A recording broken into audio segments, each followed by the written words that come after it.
بسم الله الرحمن الرحيم. اللهم صل على وليك وابن أوليائك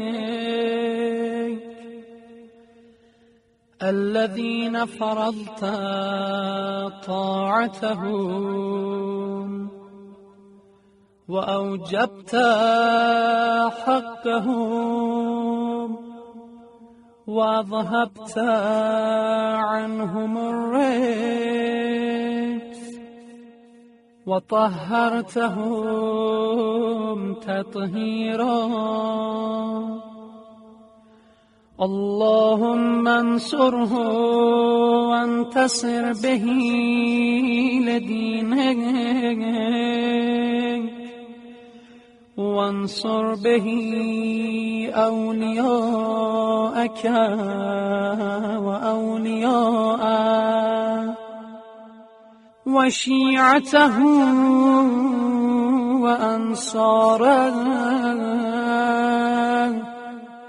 واجعلنا منهم. اللهم أعذه من شر كل باغ وطاغ ومن شر جميع خلقك واحفظه من بين يديه ومن خلفه وعن يمينه وعن شماله واحرسه وامنعه أن يوصل إليه بسوء واحفظ فيه رسولك وآل رسولك وأظهر به العهد وأيده بالناس وانصر ناصرين واخذل خاذلين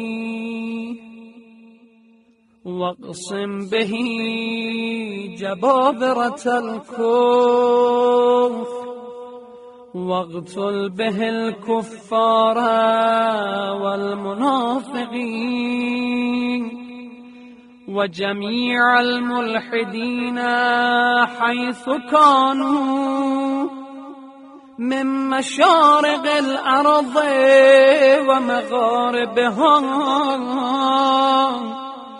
وبرها وبحرها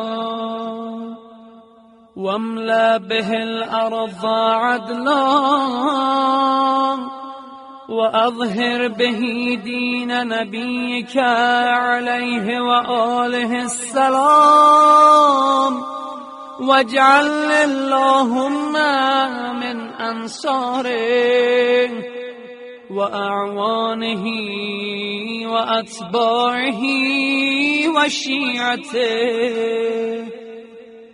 وأرني في آل محمد ما يأملون وفي عدوهم ما يحذرون إله الحق.